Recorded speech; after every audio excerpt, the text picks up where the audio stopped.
Ketika ada orang yang meyakini Allah tapi kemudian meninggalkan usaha, seorang istri membangunkan suaminya, "Hai suamiku, kenapa engkau tidak pergi bekerja?" Lalu dia pun menjawab, "Allah." Tapi istrinya juga cerdas.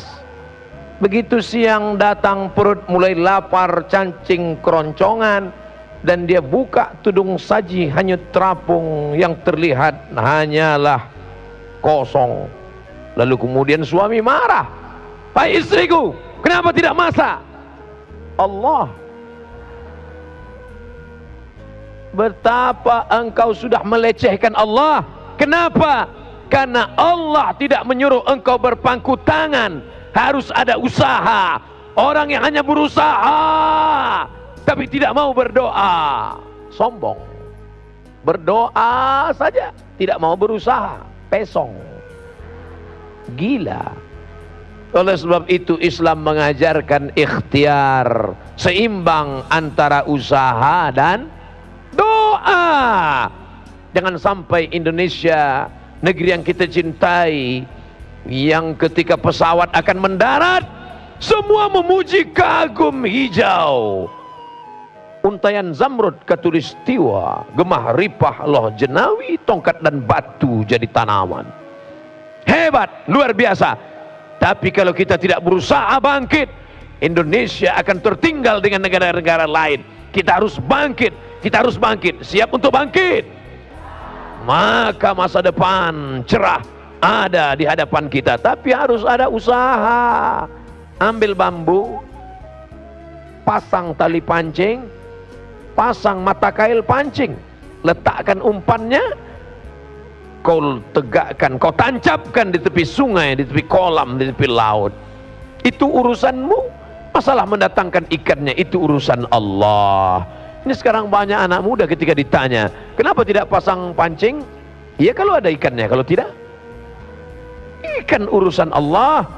Masalah Allah mau kuasa mendatangkan, ya innama amruhu iza arada syai'an ayakula lahu kun fayakun. Kalau Allah berkehendak, jangankan ikan tongkol, ikan paus datang, bukan cuman mata kail pancing yang dipakannya, engkau pun ikut dimakannya sekalian. Lihatlah bagaimana Allah Subhanahu wa ta'ala ketika melihat ada seorang perempuan lemah, tidak berdaya, baru melahirkan anak. Anak itu bernama Isa, perempuan itu bernama Maryam. Satu surat khusus untuk Maryam, surah Maryam. Setelah Al-Kahfi, Maryam baru melahirkan anak. Tidak ada orang menjenguknya karena mereka memfitnahnya dia seorang pezina, karena sudah berzina dengan si Joseph, tukang kayu, kata orang Yahudi. Tapi Allah mensucikan namanya. Bersandar dia sebatang pohon korma. Apa kata Allah? Wa ghuzzi ilaiki bi jiz'in nakhlati. Hai Maryam yang baru melahirkan anak, yang dalam keadaan lemah, goncangkan pangkal batang korma di belakangmu dengan pundakmu. Teganya sampai hatinya perempuan yang baru melahirkan anak. Melahirkan anak itu bukan senang, meregang nyawa. Ada sebagian orang melecehkan, katanya melahirkan anak seperti buang ingus saja. Lahir.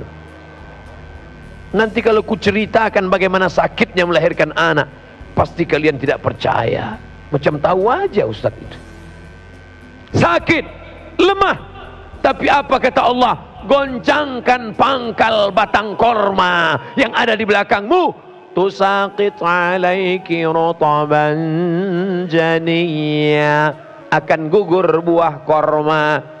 Kalau di Langsa tidak ada pohon korma, cari saja pohon sawit. Sawit dan korma masih sepupu dua pupu.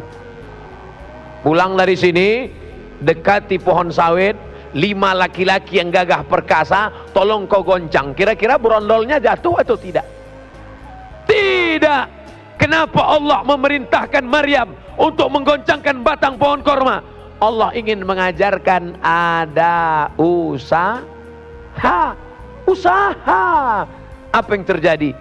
Ketika Maryam menggoncangkan batang korma dengan pundaknya, dia tidak bisa berdiri karena baru melahirkan anak. Dia tidak menggoncang dengan tangannya karena dia menggendong Isa. Dia goncang dengan pundaknya.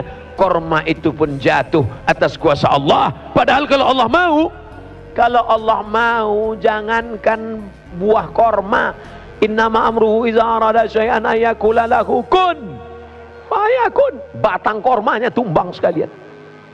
Tapi Allah mau mengajarkan kita usaha. Ini sudah terjadi ribuan tahun sebelum Isa lahir. Kapan itu? Ketika Hajar ditinggalkan oleh suami. Yang menyuruhnya tinggalkan siapa? Allah. Allah yang memerintahkannya. Tinggalkan dia. Fi wadin ghairi dzi zar'in. Ku tinggalkan di lembah yang tidak ada tanam-tanaman. Inda baitikal mu'arrab. Tapi apa yang terjadi? Naik ke bukit Safa, tidak ada air. Naik ke bukit Marwah, tidak ada air.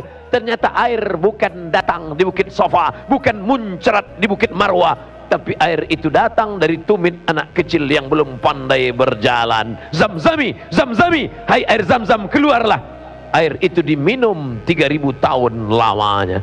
Seimbang antara usaha dan doa. Mari berusaha, jangan lupa berdoa.